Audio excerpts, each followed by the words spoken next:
all remember her. And then also Caroline is going to be presenting with me today if you'd like to introduce yourself. Yeah. Hi, good afternoon, everyone. I'm Caroline Davis. I'm currently working with the Alliance as a contractor, working on this specific effort that we're going to talk about today. I'm also located in New Mexico, in Las Cruces. Thank you, Caroline. And so let's see, the next slide here is about just a brief agenda of today's talking points. Just talking about the purpose of this plan. What are we finding from the CHIP action plans? And we also conducted some interviews as well. And so we'll be able to give some insight to some of the work and analysis that's being done. Specific to behavioral health and substance use disorders. Now, I'll just say that because I know we had a wide variety of CHIP action plan priorities. And then also what we're finding around capacity and readiness for implementation efforts around behavioral health and SUDS. And then, allowing chance for input or feedback. But also as we go through these slides, please feel free to stop us, ask questions. Just raise your hand and it's more of a discussion between the Alliance and health councils. And so that's what today's talking points will be about. All right, so going on to the next slide here, the purpose really is for the Alliance to engage with health councils on developing a readiness plan for substance use disorder, specifically around primary prevention efforts. And so we are working closely with the Behavioral Health Services Division under the Healthcare Authority to develop this case study. And again, it's really to look at capacity, readiness, and then what are current substance use disorder efforts happening right now. And the good thing is that a lot of this information has already been informed by community health improvement plans that health councils developed. And so I just want to end also with that. This case study will inform a potential grant application by the Behavioral Health Division at the state agency level. The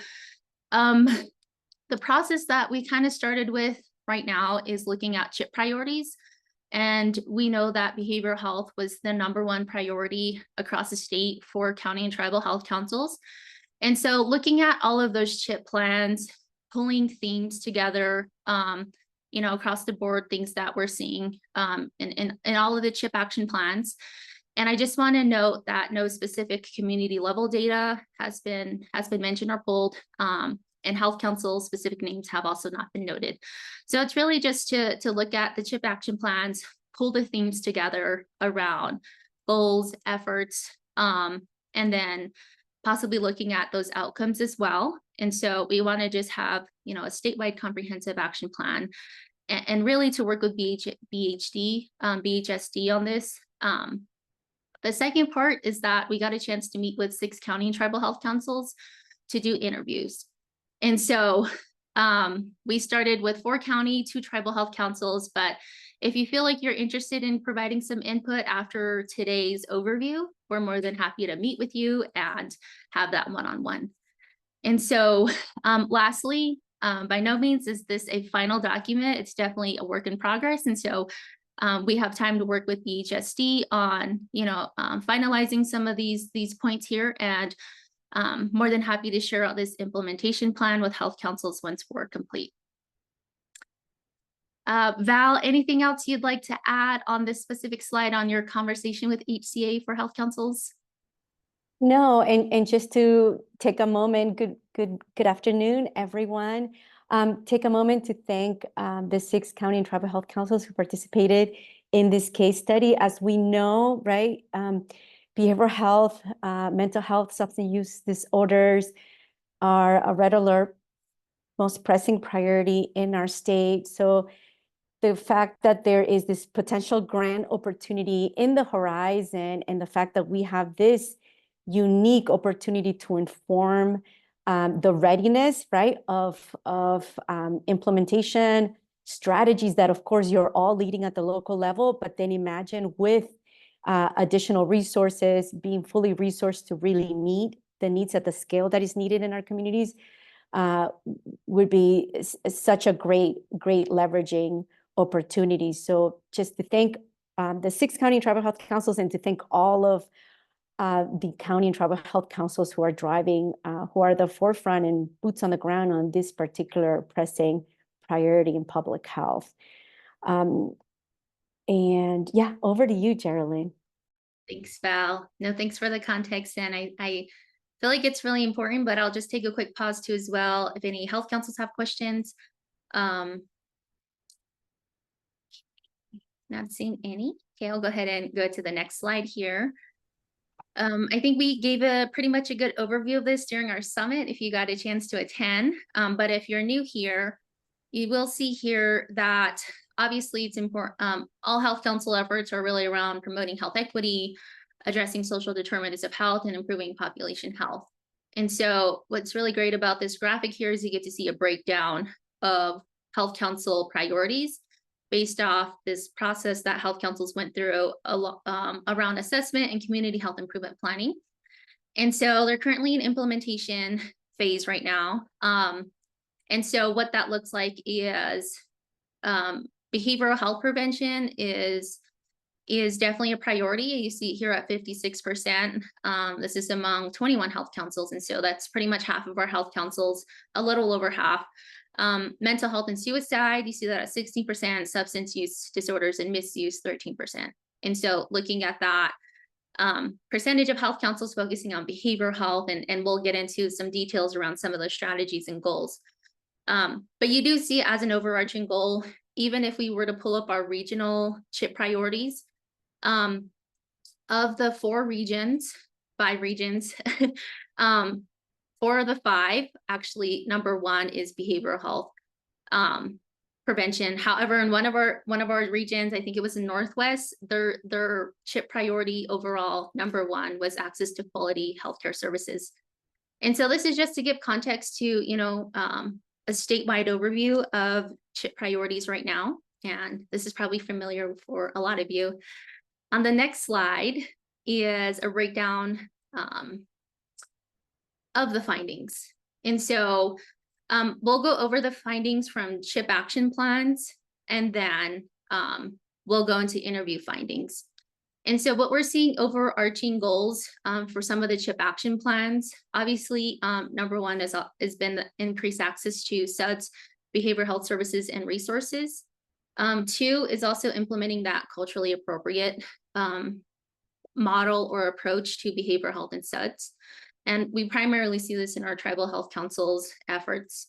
Number 3 is the sustainability of the health council, and that's always looking at funding. But specifically for behavioral health and SUDS for our health councils who selected that. Number 4 was building those partnerships. And so obviously this work cannot be done alone.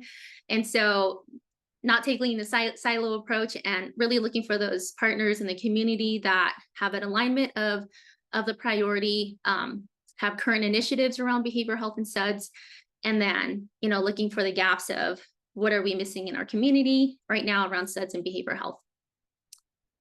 Additional overarching goals on the next slide include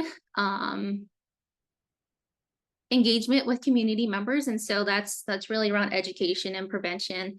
I think it was really great in some of our conversations. I think it's important to note that there's the healthcare system versus like the health education and prevention side of things. And I think we all know here that health councils play a role in the education and prevention, but what's really unique about some of these efforts is you definitely see the links among health councils on the healthcare side, but the education and prevention, because it's definitely a model that works for all health councils, and having this shared approach on the healthcare side and the health council side, I think is really important to note, and being able to engage community members and have that greater reach. The next one is to build capacity, specifically around functions around House Bill 137, but also the capacity to implement activities and interventions related to SUDS and behavioral health.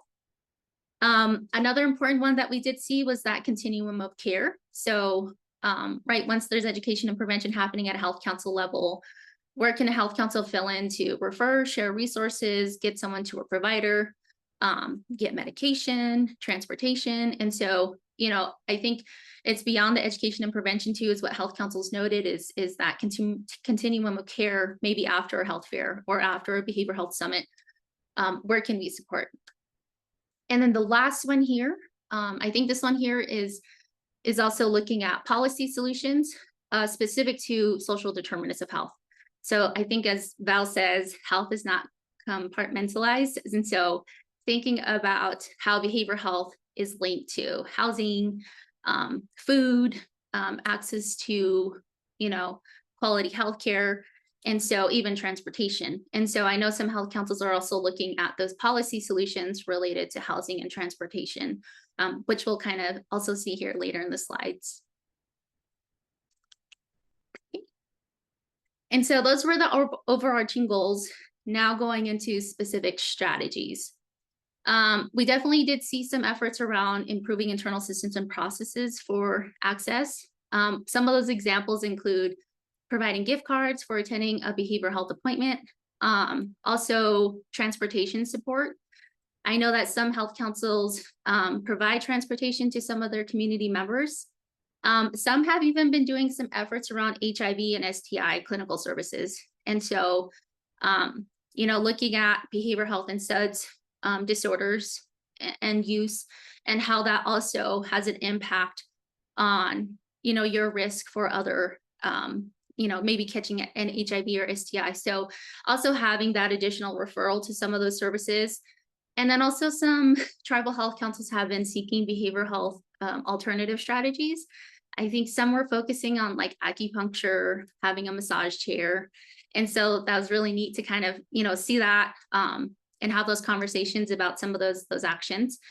The next one, providing harm reduction services. And we did see a lot of efforts around Narcan training and distribution, and then mobile crisis response teams. The next one here, raising awareness and knowledge of resources. I think this is health councils. Health councils are expert in all of raising awareness and resource sharing. And so having tabling events, having t-shirts and stickers available, developing resource guides, hosting community health fairs and summits. And then we also have been seeing a lot of 988 crisis line education and resources in the community. The last one here is training and professional development for health councils and providers, Narcan training, mental health first aid. We're also seeing QPR and SBIRT trainings as well listed on CHIP action plans. And so that's definitely something that will be provided by DOH from the health promotion teams. And then the other thing is that we're also seeing health councils providing input on behavioral health provider shortages in New Mexico. We know that there's obviously a big impact on the healthcare side.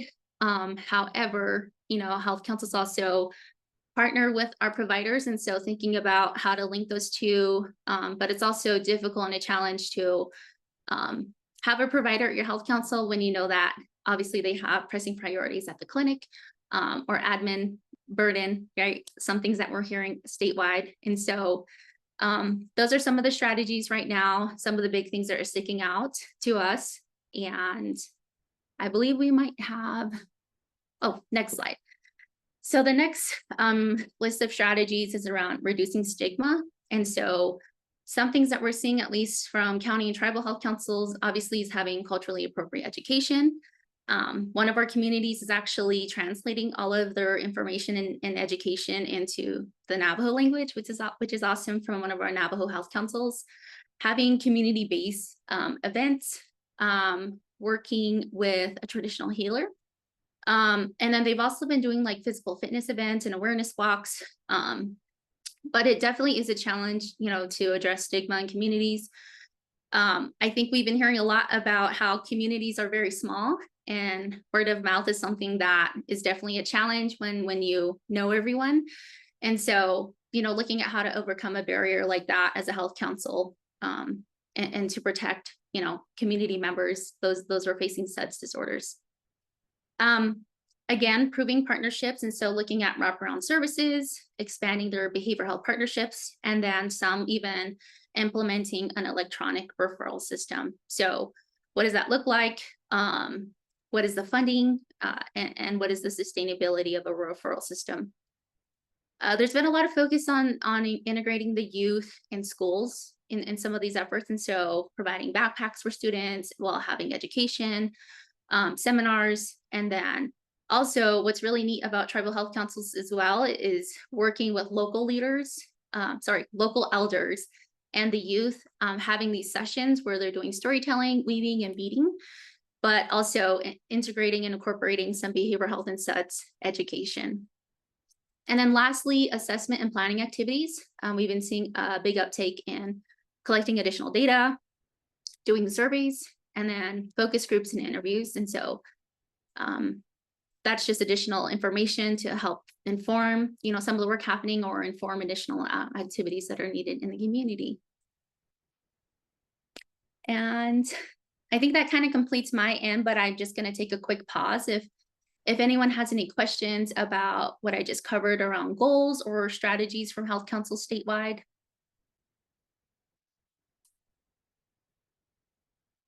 Okay, I'm not seeing any, but if you come up with one and you get curious halfway, just post in chat, and I'm going to hand off to Caroline to talk about capacity and readiness for implementation. Thanks, Geraldine. So most of this section was information, analysis of information from the interviews that we conducted with several of the health councils across the state. The first couple slides here that I am going to go through look at the strengths when it comes to capacity and readiness, and these aren't in any particular order. So some of the things that were mentioned as strengths were that there's a lot of training for mental health and substance abuse in many of these communities. Narcan training was mentioned, QPRs, mental health first aid, and of course, cultural and local knowledge of what is needed. That's, that's primary function of the health councils being able to communicate that to the state. Several mentioned that the Alliance is a very helpful conduit between local communities and state agencies being able to communicate what those needs are. Robust community involvement in county and tribal health councils was also mentioned several times, as well as county funding for health council activities was really helpful to several of the councils. And some of these, they kind of speak to like what are some of the possibilities for other health councils who may not be, see these particular things as a strength right now. One of the other things was emerging innovative approaches to bringing services to rural communities, and involvement of peer support specialists and providers on the health council, supporting and coordinating local law enforcement training, specifically in addressing mental health crisis and substance use disorders. Health councils work with schools. There was several that mentioned the work that they're doing in schools, and they have quite a bit of buy-in in that respect and the support of school leadership. Several also mentioned partnerships with the local collaboratives with their health council being something that's really helpful. The state 988 New Mexico Crisis Hotline and how they've been connecting with health councils and sharing resources. And then community partners, specifically emergency response partners that support mental health needs, often through mobile crisis response teams. One of the things that we heard, it was interesting to see how many of those were structured in specific counties. Some are housed within the police department, some are housed within the fire department, some of them are housed within like the clinic. So, it's really tailored to those individual communities and what works best. Before I move on to the next slide, was there any questions about any of these strengths that were identified, or something that you feel like is a strength for your health council that maybe isn't listed here?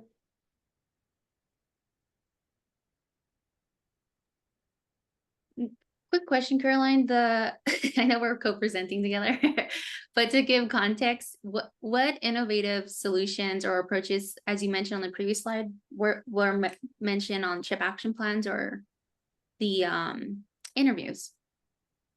So, well, one of the ones that comes to mind that a couple of the different health councils mentioned were partnerships that they made with providers that are in, I'm not totally sure if they're like located in Albuquerque or like where where they're actually located, but having like those providers have like services that are scheduled in those communities. So I believe that they're coming out.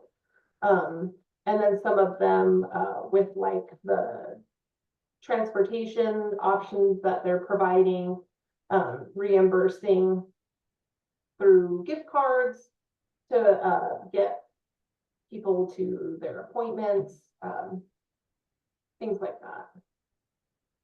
Oh, there was also another one mentioned about training with the, I think it was with UNM, and having people who are doing their rotations, being able to provide services to in these communities as part of like completing their PhD programs.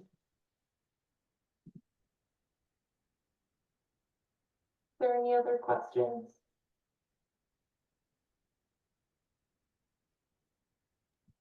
I think we're good. No hand raised or none in chat.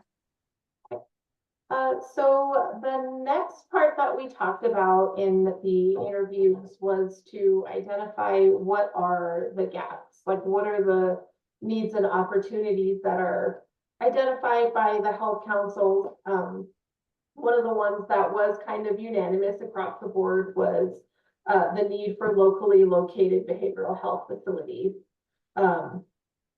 Whether that be facilities that can address mental health crises, outpatient facilities, or short-term and long-term inpatient facilities. Again, another one that was kind of across the board was health council support staffing to be able to lead more of these behavioral health and SUDS efforts. And again, capacity to address those, whether that's just with more staffing or training that can be provided to staff or to other community members, other institutions within the community to be able to better address substance use disorders. And also related to capacity funding to address social determinants of health. So as I'm sure you all know, a lot of the times funding is very specific for what it can be used on.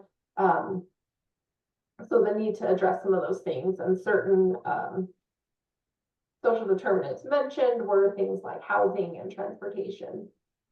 There was also the need for culturally relevant training for health council staff and providers.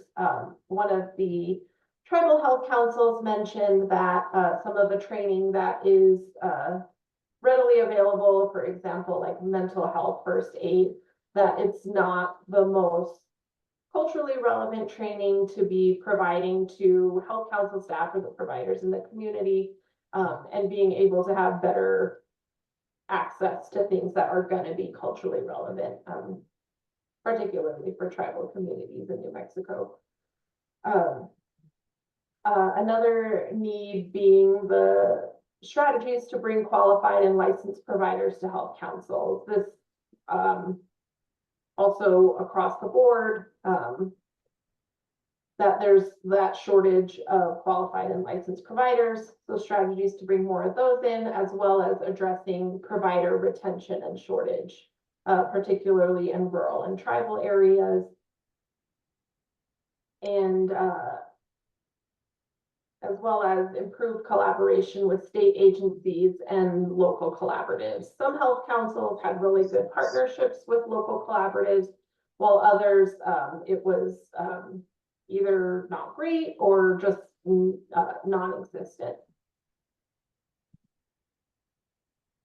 And another need identified was the training for law enforcement and other agencies to address substance use and mental health crisis situations, so that, you know, we're kind of decreasing that recidivism, where they're able to identify when somebody needs mental health support versus them just entering into the criminal justice system. Another need is the medication-assisted treatment options available, as well as access to medications for community members. It was mentioned that there's a statewide research effort currently going on with looking at access to Suboxone, and that there's, you know, somebody gets into medication-assisted treatment, but then aren't able to access those medications that they need from those local pharmacies. Caroline, if I can also add, I know we had a conversation with the Tribal Health Council yesterday, and one of their local IHS pharmacy clinics closed. So thinking about, you know, having this conversation with their tribal behavioral health program and the health council, the impact on access to medication and management and treatment. I think it's been closed now for about 3 days, but it's been their offices, their behavioral health program has been bombarded. And so thinking about, you know, how do we support tribal, but also our county health councils and community members around access to medication. I think someone had also noted that they were also supporting community members with transportation. I think it was also noted that sometimes certain specific behavioral health medications are not available locally. So community members have to drive out of the community to access these types of medications around SUDS and behavioral health. And so health council is also looking at what are some solutions for that? Who can they partner with? You know, what is a plan for supporting community members in this way? So I just wanted to add that. Thank you. So another opportunity identified: improved access to reliable and accurate behavioral health and substance use disorders data at the county and tribal level, so that health councils are better informed when it comes to, you know, developing or informing local policies, as well as their own capacity for improved data collection processes and use of that data. So again, that they're better able to identify the programs that are needed, as well as, you know, using that data to be able to use it for things like increasing knowledge and awareness in the communities, to be able to say, you know, this is, you know, actual data that we've collected, as well as communicating that to the state to say, you know, this is a need that we identified, and, you know, this is what we need help with. As well as increasing prevention and education activities for communities regarding mental health and SUDS. This was also a need that was pretty much across the board, that there's the lack of awareness, there's a lot of stigma around mental health, particularly in small communities, where people aren't going out to seek services because, you know, small community, everybody knows each other. And then last on here, best practices for integrated behavioral health care and continuum of care. And this is a pretty big range in how this was talked about. Some of it was with, you know, being able to have services and that continuum in place for youth, so that they're able to access services early, and get help with, you know, whatever challenges they might be having. And then all the way on the other end of that spectrum for those who are, like I mentioned before, who are in those incarceration settings. And it's only once they're in there that they're able to get some services and support. But once they re-enter society, that they aren't able to have that continuum of that care. And it kind of repeats that cycle where they're then just re-entering incarceration. Okay. So those were the primary things that came out of the interviews. Is there anything that anybody has any questions about, or if there's specific significant gaps that you've identified in your county that maybe isn't mentioned here? Something, thank you, Carolyn. Something related, and we'll make sure to include it on Monday's Health Council email update. The new Healthcare Authority is releasing, it's currently promoting their Medicaid services for the soon to be released population in support of them. So we'll be happy to share that with all of you. We've been reposting it on our social media. Of course, we'll include it in the resources on Monday's email and on Mighty Networks. Thank you so much. Back to you, Caroline.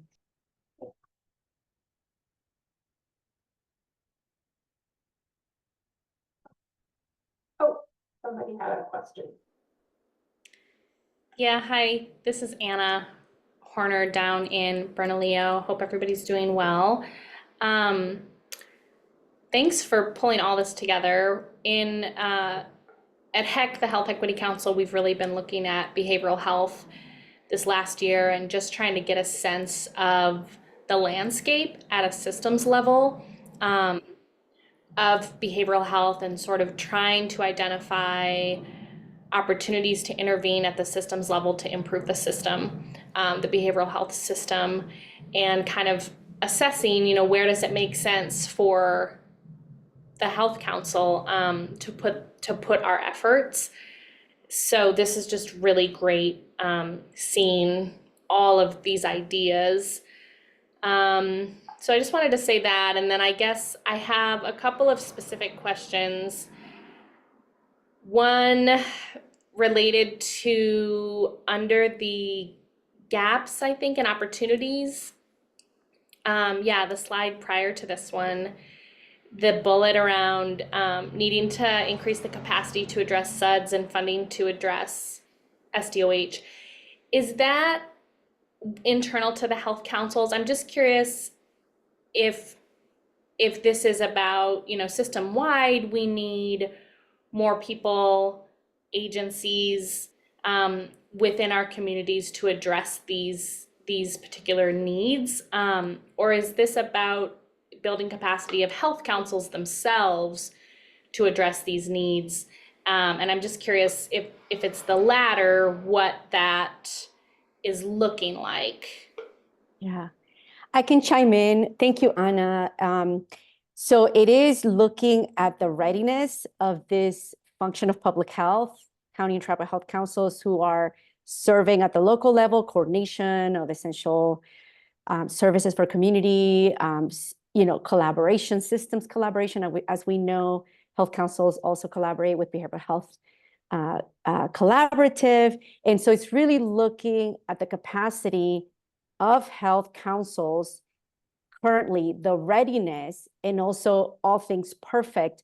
What kind of scale of capacity would a health council need to really implement their strategies for SUD at the scale that their communities currently needs them, that perhaps they're not meeting? So it's almost like assessing where we're at, where our readiness is in relation to the need, and what does that gap look like, right? What are those challenges for health councils in their ability or capacity to meet that?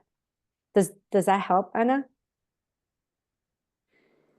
Yeah, I think given that we're a community of 43 distinct health councils with 43 distinct, community needs, I think they're probably more common than we often acknowledge, but distinct strategies to address those needs.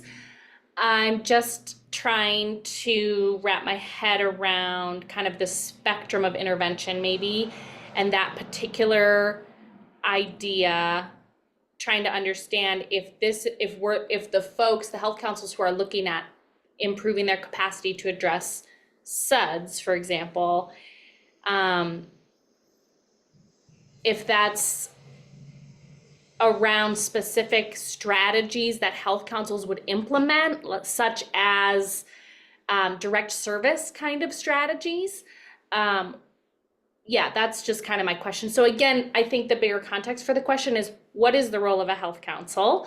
Knowing that it's distinct across all of us. And I think that particular piece sort of piqued my interest around the role of health councils as direct service providers, and if that's kind of what we're leaning into with building our capacity to address SUDS. Now, I say that at HEC, we do a lot of harm reduction, we do needle pickup, we do underage drinking and substance use prevention efforts, including passing policies to increase the alcohol tax, those kinds of things. So yeah, I guess I'm just curious how much of some of this work is around health councils themselves providing direct services. Does that make sense? It does. And I think that is the opportunity, because every community looks different. Every way in which each health council is addressing, let's say, SUDS is going to be, reflective of how they're approaching that specific need or priority. And health councils are far more than coordination of services. There's, as you noted, on prevention efforts, intervention efforts, policy level efforts, right? So it's really taking, sort of a sample snapshot of what those specific strategies are, both at the local and systems level, to say, wow, take a look at this local and statewide mechanism that can really help us, right, as a collective in partnership through resources to really address this red alert of substance use disorder. Everything has a place in the bigger equation of how do we address this red alert priority across our communities and as a state.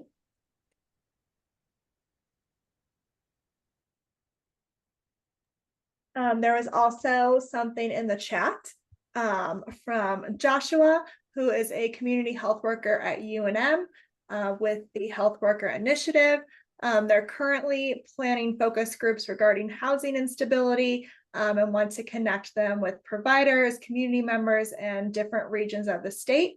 They're also curious about the focus groups that are currently taking place.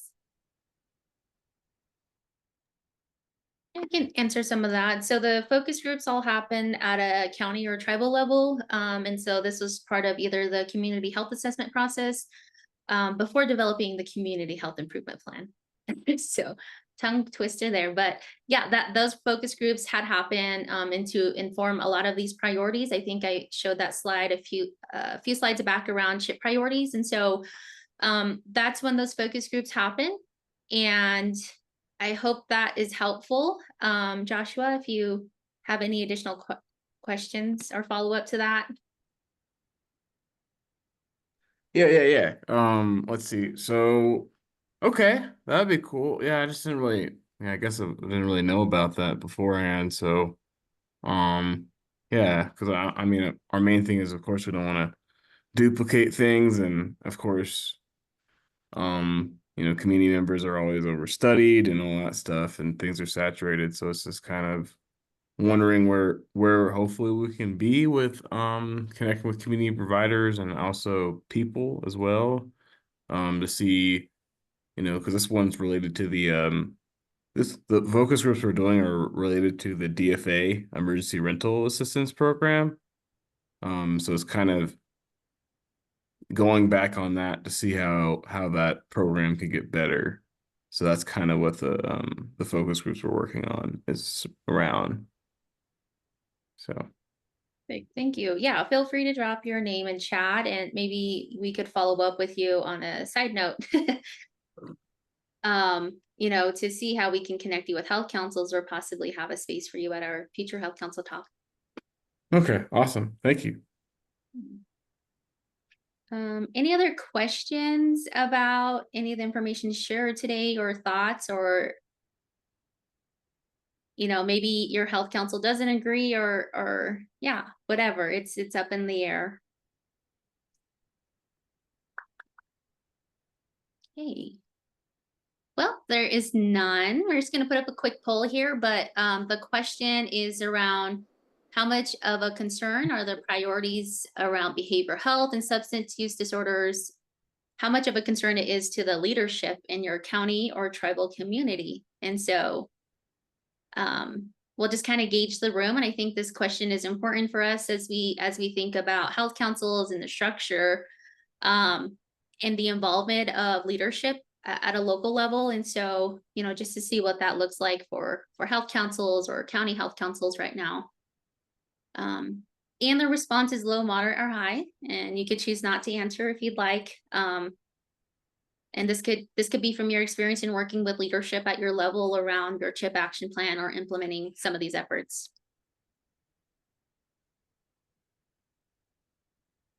Okay.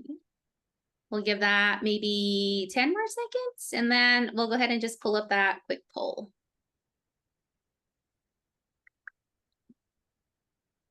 And how are we doing, Sam? We are at 18 of 27, so I'm gonna cut it off in 4, 3, 2, 1. And Countdown. here are the results. So low. So we got 6% at low, moderate 28%, and then high priority 67, which is great because we want to see that. And I think that also speaks to the partnership that health councils have with their local leadership. And so some may not have that, but I think it's also an opportunity for us to engage and educate. I think, as Val always says, educate, enlist, right? And to talk about this needs, not statewide, but also at a community level and on the impacts. And so if our implementation plan can inform any of those conversations, NMHC is happy to share some of this after for some of those deeper conversations with your local leadership. Oh, sorry, can you show the results again? Yeah, if I can remember, low was 6%, moderate 28%, and high at 67. Yeah, thanks, Maureen. Okay. Well, I know we kind of did have a little bit of open discussion, and, you know, just to open the floor, you know, the question that we were wanting to ask health councils and even partners, you know, what programs or resources do you think would best support your capacity and your health council's goal in addressing behavioral health in SUDS? And so I know we talked a lot about state agency support, but if you're seeing something outside of that you feel would be important, you know, maybe to partner with, or different funding sources, or training and professional development support that you think your health council needs. I guess it's more of an open discussion now if anyone has ideas or thoughts around this.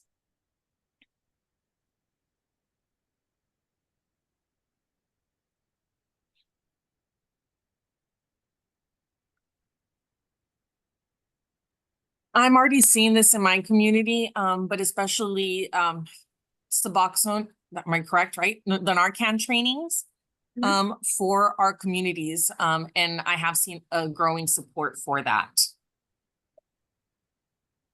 Thank you. Thank you for mentioning that. And I think that was something health councils had noted, especially with the challenge around transportation or access to that medication. And so thanks for noting that.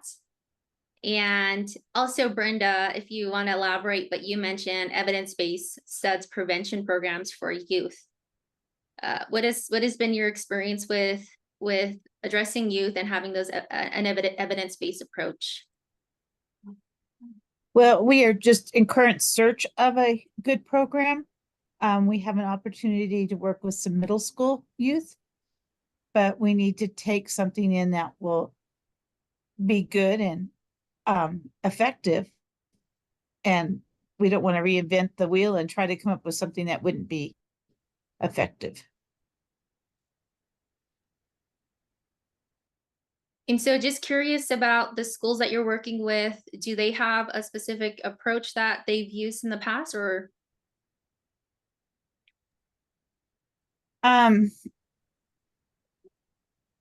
Years and years ago, maybe the DARE program, but I don't think anything recently.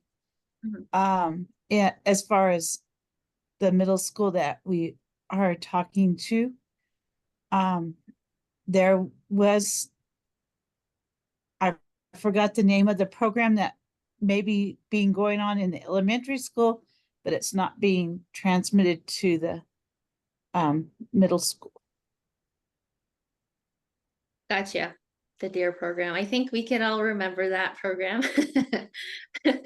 But no, thanks for sharing that and your perspective around maybe something that is tailored more to the youth now, because I'm also thinking back then, I mean, when I was in the DARE program, and even thinking about now the use of electronics and things of that sort, how to capture youth in that way. So if that's what you were speaking to, someone also put PAX on here. And Joyce, is that a program? That PAX is the program I couldn't remember the name of. Gotcha. That is supposedly in Tim Carey Elementary School, that talks about or has good behavior, bad behavior type things, and in a cartoony way. Thanks. So, well, we'll be sure to share maybe some of those resources, and if you have a chance to share that with us, we can send out along with our Health Council talk. Any other thoughts around other programs or resources to support your Health Council, you know, around behavioral health and SEDS, things that maybe were not mentioned today that you think is important to note?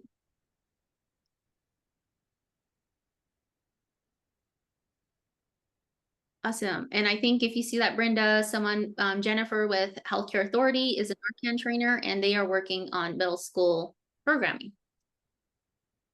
So that could be helpful to make that connect. Oh, Anna. Geraldine, this is John, in the Southwest region. I was also gonna say, you know, through our National Guard partners, through Center for Health Innovation, if you've got a prevention programming happening in your community, knowing what's happening there is just another suggestion. And then I can share with you, Geraldine, or I can put it in the chat, but through NEWPAC, there's the My Healthy Futures curriculum through Stanford Health, that they also have a cannabis education track.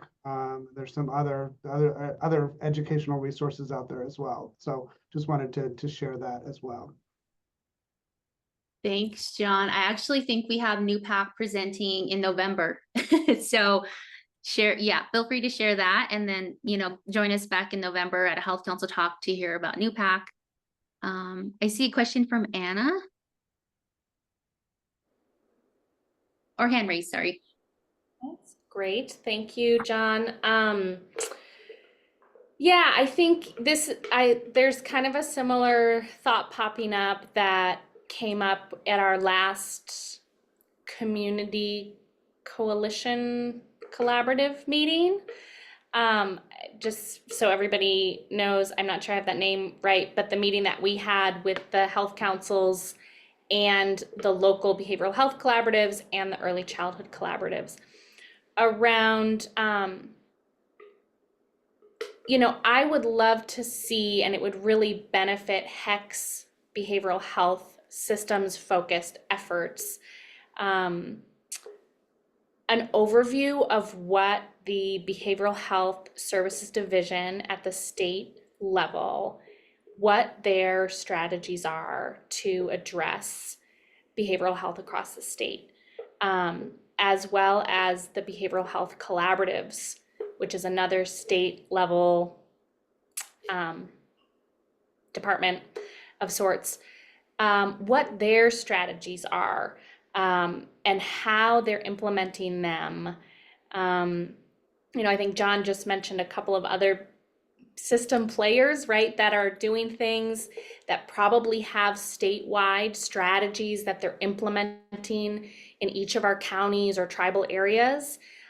So knowing what the Center for Health Innovation's behavioral health strategies are, and how they're being implemented here. And so I'm looking to NMHC to help us with this at a state level, but then also at our county level.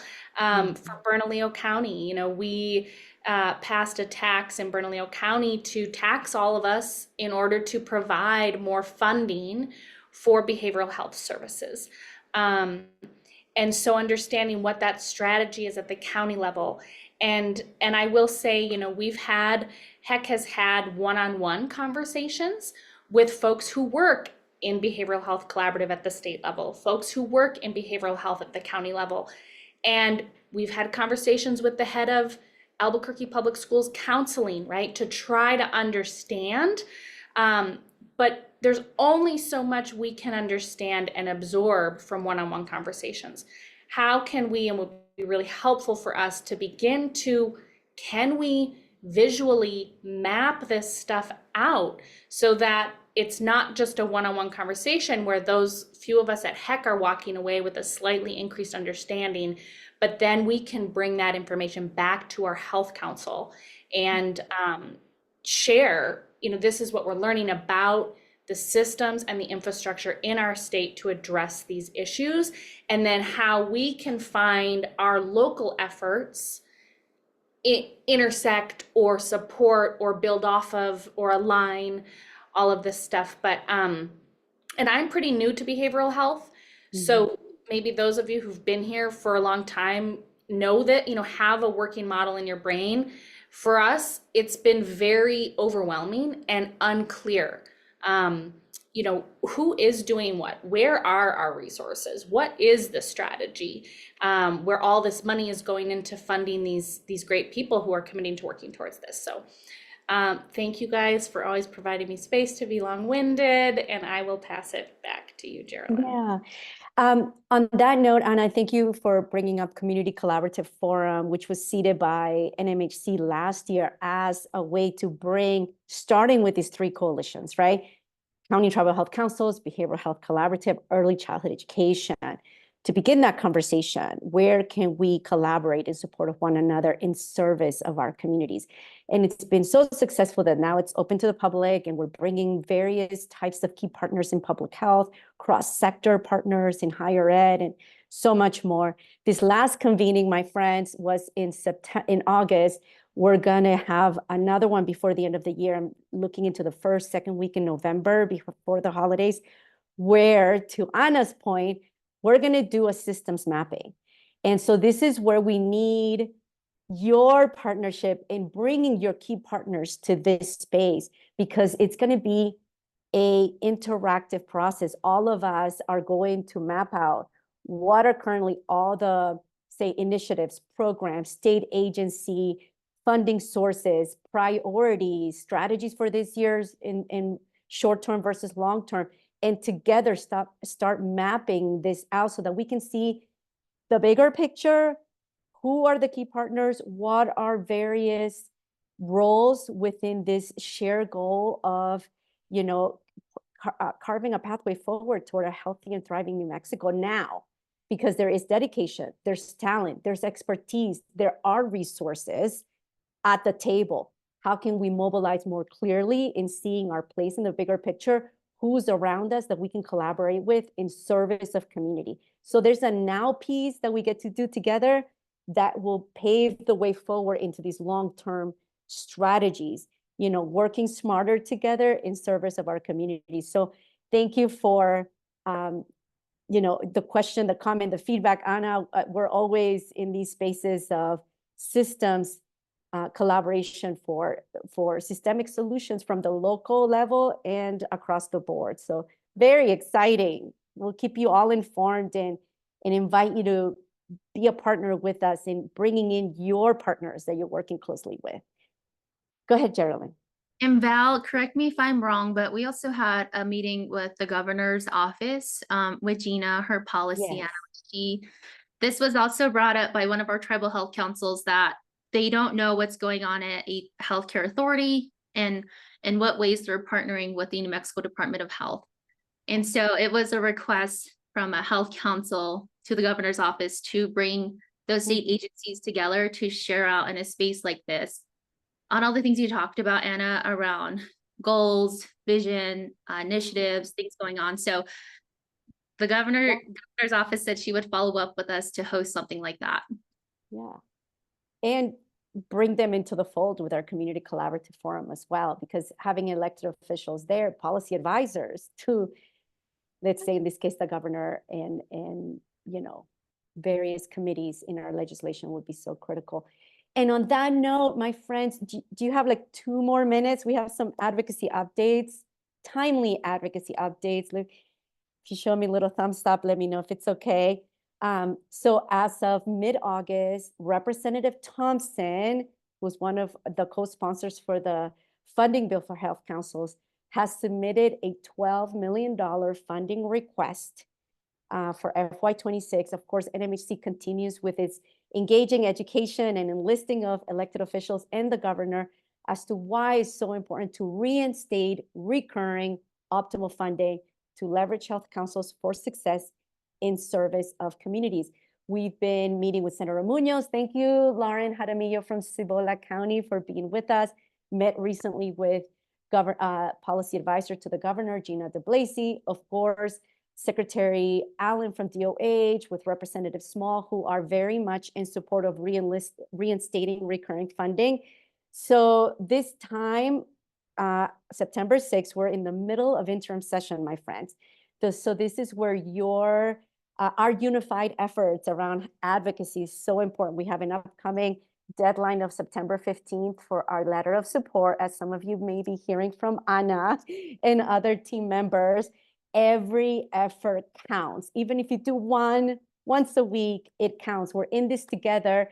And just to remind you, remember what we made possible this year. So I believe that together we can continue on that momentum and really leverage health councils for success, starting with this next year. And so be on the lookout too. We're sending out Monday Health Council emails with advocacy updates. Of course, we have Mighty Networks, which is a way to streamline communications to you in support of you, grant opportunities that are opening up, training resources, advocacy updates. And we've also submitted formal requests to present on the instrumental work and impact of health councils to legislative health and human services and Indian Affairs. As you remember, we were invited last year and they endorsed the great work that you're doing. And so just want to thank you again for the collective effort. As you've heard me say over and over again, we are stronger together, my friends. We're like 110 strong across the state, right? And we've made the impossible possible this recent session. So I know that we are able to build on that momentum, and together we can do it again. So thank you so much. Thank you for all you do. Back to you, Geraldine. Thank you. No, that's an ending to our Health Council talk, and you'll find all of our recording, all the information from today in our Monday announcement. So have a great weekend and happy Friday. Bye. Thank you. Thank you. Bye-bye. Bye, Anthony. Thank you. Bye.